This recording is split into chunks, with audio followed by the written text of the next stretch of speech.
ဒီလိုနဲ့တရိတ်ဆန်စီကန်ရောက်တဲ့အခါမှာတော့မင်္ဂလာပါဆရာဒီအချင်းကြီးဘာလာလောက်တာလဲကွာကြည်ဦးရကြောင်စာလာဝဲတာပါဆရာပြီးတော့ဒီကြောင်ထန်ရရထားတယ်လို့ထင်လို့ပါဗျစစ်ဆေးပေးပါအောင်နော်ကြောင်စာဝဲမယ်ဆိုပြီးသူ့ကိုဂျင်းထဲလို့ခေတံတယောက်ကြည်ဦးကိုထားထိုးတော့မယ်အတိုင်းစိုက်ကြည့်နေပါတယ်ကဲလာဒီကြောင်ကိုအရင်ကမမြင်ဘူးပါလားဟာနာမည်ဘယ်လိုခေါ်လဲခေတံပါဗျဘလို့ဆရာဝန်ကကြောင်ဖက်တီးကိုတစ်ချက်စိုက်ကြည့်လိုက်ပြီးဒီရုပ်ဒီနဲ့နာမည်ကတော့ကြီးကျယ်လာကြီးလားကွာအဲ့လိုပြောလိုက်ပါတယ်ခေတံဆိုတဲ့နာမည်က fighter လို့အဓိပ္ပာယ်ရပါတယ်ခေတံကတော့သူ့ကိုလှောင်နေလို့ဒေါ်သက်ပုံထားနေပြီးဆရာဝန်ကို swipe လိုက်ရင်ကောင်းမလားဆိုပြီးစဉ်းစားနေပါတယ်ဆရာဝန်ကစစ်ဆေးပြီးတဲ့အခါမှာတော့ချစ်ရပွန်းရကလွှဲရင်ဘာတန်ရမှမရှိဘူးလို့ပြောမှဂျီဝူးစိတ်အေးသွားပါတယ်ခေတံကတော့ငါတန်ရမရတာနဲ့ပဲဒင်းကဘာလို့ပြောနေရတာလဲဆိုပြီးအတွေးများနေပါတယ်ဒါတွေအသာထောင်မင်းကြောင်ကိုဝိတ်လျှော့ခိုင်းသိနေပြီလို့ဆရာဝန်ကအကြံပေးတဲ့အခါဂျီဝူးကတော့ပြုံးပြနေပါတယ်လူလေးရင်ဆရာဝန်ကိုအလောင်းဖြောက်ဖို့ကြံနေတာကတော့ခေတံမှာဒီလိုနဲ့ဘာစေးမှမပေးပဲပြန်လွှတ်လိုက်ပါတယ်လမ်းရောက်တဲ့အခါမှာတော့ဂျီဝူးတယောက်ပြုံးပြော်နေတော့တခုခုမူမမှန်တာခေတံသတိထားမိသွားပါတယ်ဟဲ့အောင်ဒီနားမှာကြောင်မွန်စတာတွေပါရှိလားကြောင်မွန်စတာဆိုတာဘာကြီးလဲဗျအဲ့လိုမင်းနေတော့မှပဲလမ်းကြားထဲကနေကြောင်တစ်ကောင်ထွက်လာပါတယ်အရွယ်စားကကြားပေါက်လောက်ရှိပြီးမျက်လုံးတွေကလည်းနှီးနေပါတယ်ဂျီဝူးလည်းဘာလို့ရမှန်းမသိတာနဲ့ပြေးပါတော့တယ်ဒါပေမဲ့ကြားပေါက်ကမှီလာပြီးခုန်ကုတ်လိုက်ပါတယ်ဟေ့ကောင်မင်းအဆင်ပြေရလားပြေးတယ်ကျွန်တော်ချက်ကပ်ပဲထိသွားတာဗျအဲ့ဒါတည်းအခုဘာလို့ကြမလဲငါတို့လက်နက်တစ်ခုလိုတယ်လို့ခေတံကအကြံပေးတဲ့အခါသူ့အိတ်ထဲကနေဂျီဝူးလက်နက်ကြီးတစ်ခုဆွဲထုတ်လိုက်ပါတယ်ဒါပေမဲ့ကြောင်မြူတဲ့အယုတ်ကြီးဖြစ်နေတဲ့အခါဟေ့ကောင်မင်းတောက်ယူလားဒီရုပ်တွေဘာလို့ရမှာလဲဟာကျွန်တော်မှဒါပဲရှိတာဗျအဲ့ဒီအချိန်ကြားပေါက်ကမန်ဖြီးပြီးဂျီဝူးစီပြေးလာပါတယ်ဂျီဝူးလည်းကြောက်နဲ့အယုတ်နဲ့သာကာလိုက်ပါတယ်ထင်သားသလိုမဟုတ်ပဲကြားပေါက်ကအယုတ်ကိုလိုက်ဖမ်းနေပါတယ်အခွင့်အရေးပဲဆိုပြီးပြေးကြဖို့ခေတံကိုခေါ်တဲ့အခါမစ္စတာခေတံလည်းအယုတ်ကိုလိုက်ဖမ်းလို့နေပါတယ်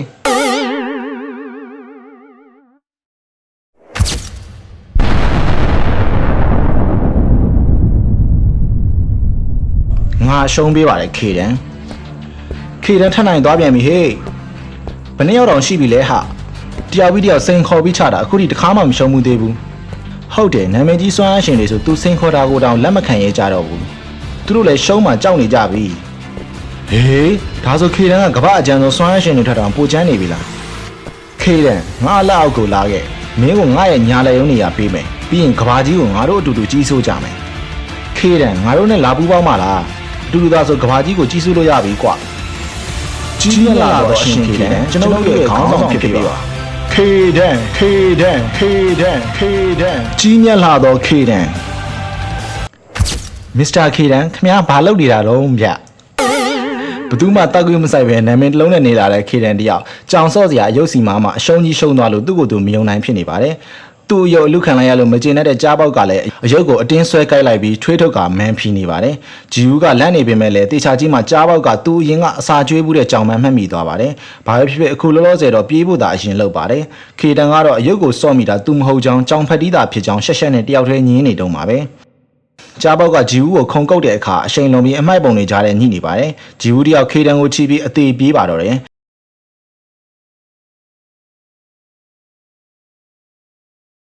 ကြားပေါက်စီကလွတ်သွားတဲ့အခါဒီကြောင်ကဘာလို့အရန်ကြီးပြီးဒေါပွားနေရတာလဲမသိဘူးနော်မသိပါဘူးကွာဗိုက်စာနေတာနေမှာပေါ့သူလိုက်လာတာမတွေ့တော့ဘူးကျွန်တော်တို့လွတ်ပြီထင်တယ်နော်စိတ်အေးလို့ရပြီပေါ့ဟုတ်ရင်ဟုတ်မှာပေါ့ဗျာဘာပြောချင်တာလဲငါတို့ကတော့လွတ်တာမှန်တယ်ဒါပေမဲ့တခြားသူတယောက်ဆိုရင်ဘယ်လိုလုပ်မလဲအဲကြောင်ကအိမ်တွေထဲတီတောင်ဝင်ပြီးတောင်းကျရင်တောင်းကျလောက်တယ်အာဟုတ်သားပဲအဲ့ဒါကိုမတွေးမိဘူးဗျာဒါဆိုကျွန်တော်တို့ဘာလုပ်ကြမလဲဘာလို့မှလဲဟာပြေးကြရှိတာဒါဆက်ပြေးစမ်းပါအဲ့ကြောင့်ဘလောက်မြန်လဲခမည်းလဲတွေ့တာပဲလူတွေထိခိုက်ဒဏ်ရာရနိုင်တယ်ဗျဒါဆိုလဲရဲစခန်းကိုသတင်းပေးလိုက်ပေါ့ကွာဟီဖုန်းကပါမလာဘူးဗျအိမ်မှာကြမ်းခဲ့တယ်ဒါဆိုလဲဘာမှလုပ်မရတော့ဘူးလေ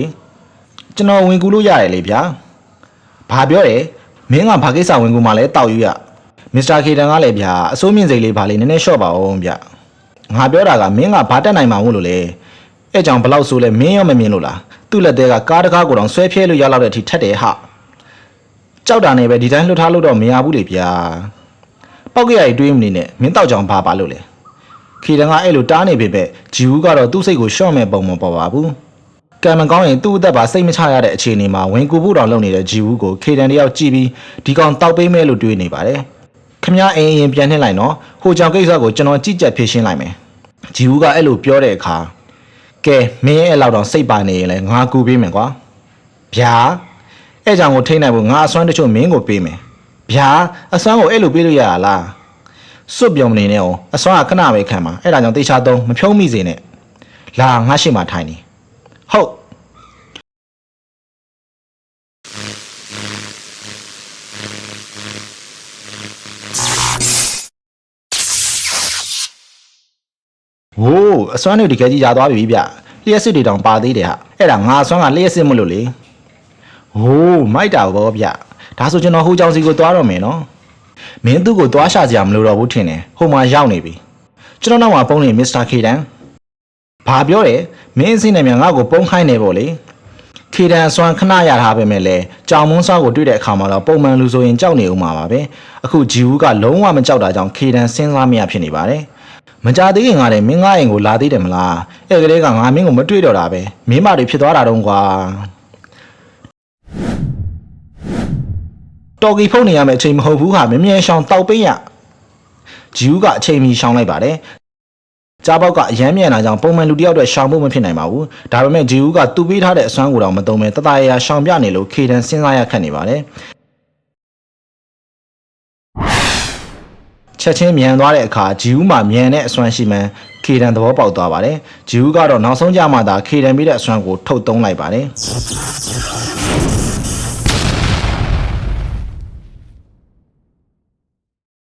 ်ကောင်းစုပ်ငါမှာတော့အုံနောက်6လိုက်ရတာမင်းကတော့မင်းအစွမ်းအားကိုနဲ့မိုက်နေတာပေါ့လေဟီဟီကြောင်ကတေတော့မသေးဘူးမလာ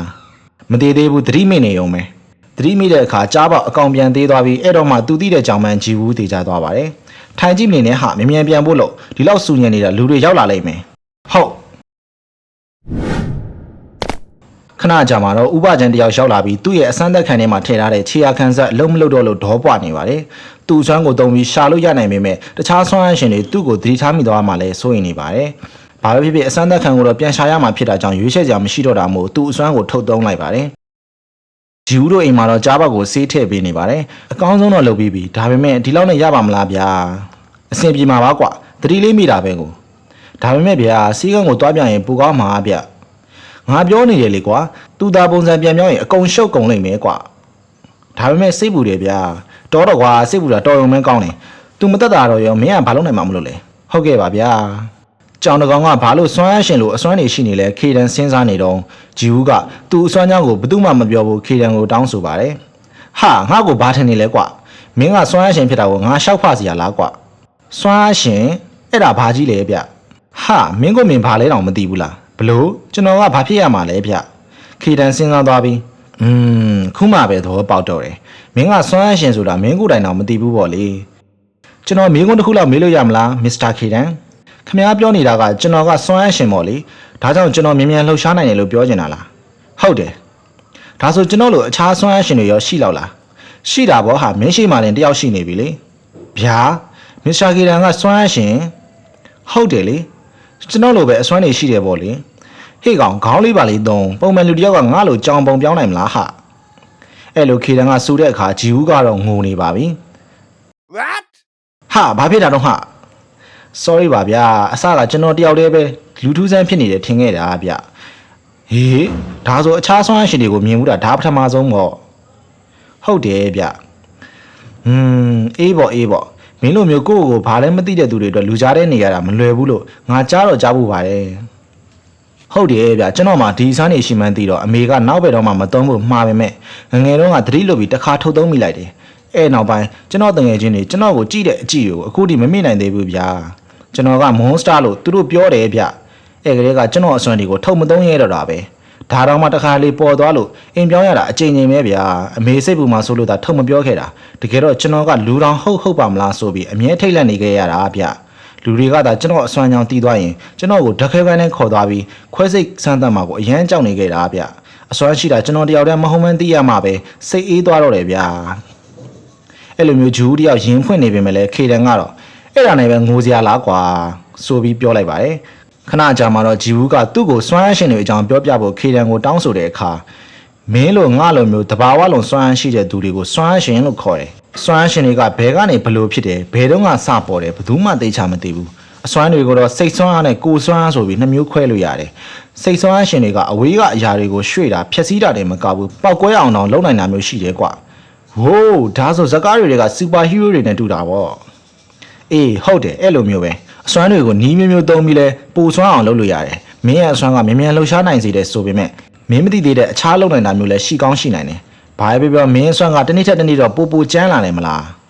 းဟုတ်တယ်ဗျပထမကဆိုတစ်နေ့မှာ10စက္ကန့်လောက်ပဲမြန်မြန်လှုပ်ရှားနိုင်တာဗျအခုဆို3စက္ကန့်ကနေ5စက္ကန့်လောက်တောင်ရနေပြီအေးပေါ့အစွမ်းကိုပိုစွမ်းအောင်မလေးခြင်းပဲထိန်းချုပ်ထားရမှာတော့ဒီလောက်ပဲတိုးတက်တာတိတ်တော့မဆန်းပါဘူးလေဗျာဒါဆိုစွမ်းအရှင်အများစုကသူတို့အစွမ်းတွေကိုပိုတိုးတက်အောင်လုပ်ကြရလားအေးပေါ့ဟာအဲ့လိုပဲဖြစ်နေတာမဟုတ်ဘူးလားမင်းမအစွမ်းရှိကြိုက်တာလို့မိုက်တာလို့ရပြီလေဟုတ်ရင်ဟုတ်မှာပေါ့ကျွန်တော်ကတော့ဖုံးထားခြင်းသေးတုံးပဲဗျာ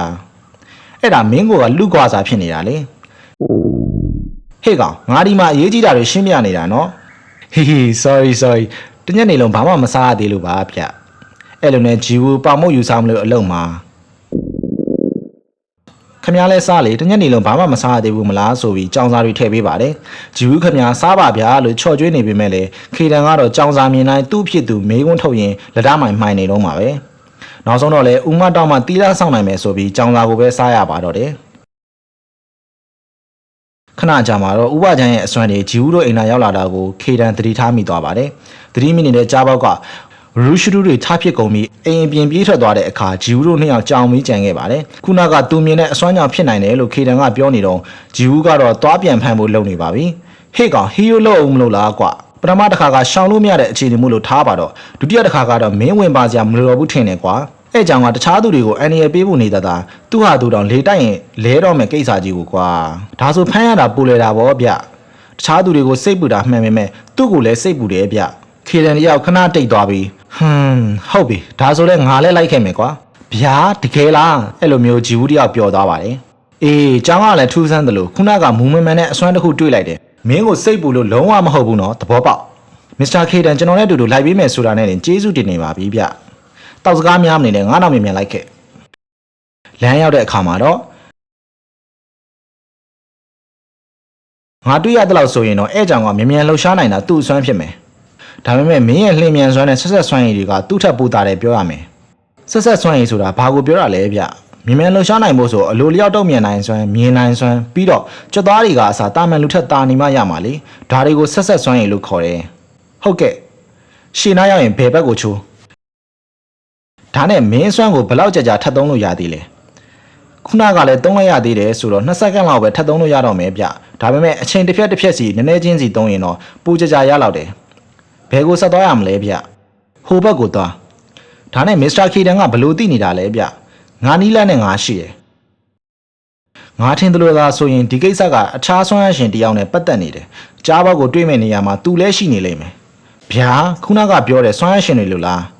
းဟုတ်တယ်ဒါကြောင့်ကြိုပြင်ဆင်ထားဖို့ငါပြောချင်တယ်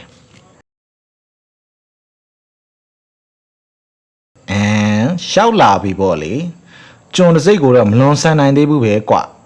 ဒါနဲ့မင်းပုံစံကလည်းသမင်း9ရက်မစားရသေးတဲ့ရုပ်ပေါက်နေပါလားဟာဒီပုံစံနဲ့မြန်လှောင်ရင်ကနေဘလို့လွတ်တာလဲငါစဉ်းစားလို့ကိုမရဘူးလှောင်ရင်ဆိုတဲ့အတန်ကိုကြားတာနဲ့တင်ကြားပေါက်တကောင်ပုံရိပ်တွေပြန်မြင်လာပြီးမန်ဖီနေပါတော့တယ်အမေငါ့ကိုတောင်ပြန်ပြီးအာခံချင်နေတယ်ပေါ့လေစမ်းသပ်မှုတွေကြောင့်ကျွန်တစ်စိတ်ပျောက်သွားတာလားကွာဟာစိုးတော့မစိုးဘူးပဲနော်မင်းကစွမ်းအရှင်တကယ်ဖြစ်သွားပြီပေါ့လေအဲ့ဒီအချိန်ဂျီဝူတို့ရောက်လာပါတယ်ဥပချမ်းကိုမြင်တဲ့အခါခေတံကဂျီဝူကိုနိုင်ရန်နောက်ကိုဆွဲခေါ်လိုက်ပါတယ်မစ္စတာခေတံဘာဖြစ်တာတုံးဗျဟိုမှာကြားဘက်ကိုတွေ့နေပြီလေဗျာသူ့ဘေးမှာလူတစ်ယောက်လုံးရှိနေတာကြမမြင်ဘူးလားတောက်ပင်းရအဲ့လူလာ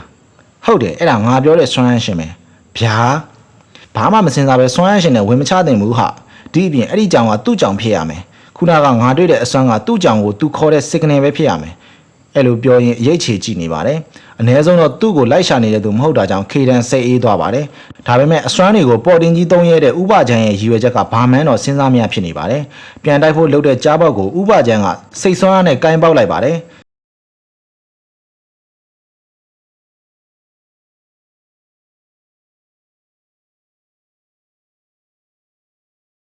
ခေတံကဥပချမ်းရဲ့စွမ်းအားတွေကိုလေ့လာသုံးသပ်နေပေမဲ့လည်းဂျီဝူကတော့တိတ်ဆိတ်နေပါတယ်ဟာဒီလောက်ပဲလားဟာစွမ်းအားရှင်ဖြစ်တာတောင်ဒီလောက်လေးပဲပုံမှန်ထက်သာသွားတာလားမရသေးဘူးဒီလောက်နဲ့မရသေးဘူးကွဥပချမ်းရဲ့ရက်ဆက်မှုတွေကိုဂျီဝူမခံစားနိုင်တော့ပဲကျွန်တော်ဝင်ကယ်တော့မယ်ဗျာလို့ပြောတဲ့အခါတောက်ယူမထားနဲ့ဟာအဲဘဲကစွမ်းအားရှင်ပါလို့မင်းကငါဘယ်နှခါပြောရမလဲကြားပေါင်းနဲ့ချတာလားလွယ်မယ်လို့မြန်ထင်နေတာလားမလွယ်မှာကျွန်တော်သိပါတယ်ဗျဒါပေမဲ့စွမ်းအားရှင်ဆိုရင်တော့ဒီလိုညှင်းပန်းနှိပ်စက်တာမျိုးလုံးဝမလုပ်သင့်ဘူးဗျခေါင်းလေးပါလေတုံးဟာတောက်ပင်းရမင်းကအဲ့ကြောင်ကိုကဲချင်တာနဲ့ပဲဟိုဘက်ကအေးညီလေးကဲသွားနော်ဆိုပြီးလှုပ်ပေးလိုက်မယ်ထင်နေလားမင်းကပါတတ်ဖို့လုပ်ရင်ဘာလုပ်မယ်စဉ်းစားထားလဲသူနဲ့သူသေးကိုသေးချာရတဲ့တက်တီမင်းမရှိပြီလားပြန်စဉ်းစားကြည့်အောင်မနေ့ကထိတောင်ကိုစွမ်းအားရှင်မှမသိသေးတဲ့ကောင်ကအခုတခြားစွမ်းအားရှင်နဲ့ချချင်နေတယ်ပေါ့လေကြောင်တကာကိုနိုင်တာနဲ့ feed up နေတဲ့ဟာစွမ်းအားရှင်ကမင်းအဖေမဟုတ်ဘူးငါပြောတာနားအောင်စမ်းမှဂျီဝူးရမင်းသူ့ကိုဘလို့မှမနိုင်နိုင်ဘူးအဲ့လိုခေတံကစူတဲ့အခါမှန်နေတာကြောင့်ဂျီဝူးတိတ်ဆိတ်သွားပါတယ်အဲ့ဒီအချိန်ထွက်ပြေးဖို့လုပ်နေတဲ့ကြားပေါက်ကိုဥပချမ်းကထပ်ပြီးကင်ပေါက်လိုက်ပြန်ပါတယ်ခေတံကျွန်တော်အစွမ်းကိုတုံပြီးကြားပေါက်ကိုကဲမယ်ဗျာဟေ့ကောင်ငါပြောနေတာမင်းမကြားဘူးလားကွအဲ့လူနဲ့ကျွန်တော်ချမှာမဟုတ်ဘူးကြောင်ကိုပဲချီပြီးအမြန်ပြေးမယ်ဗျာ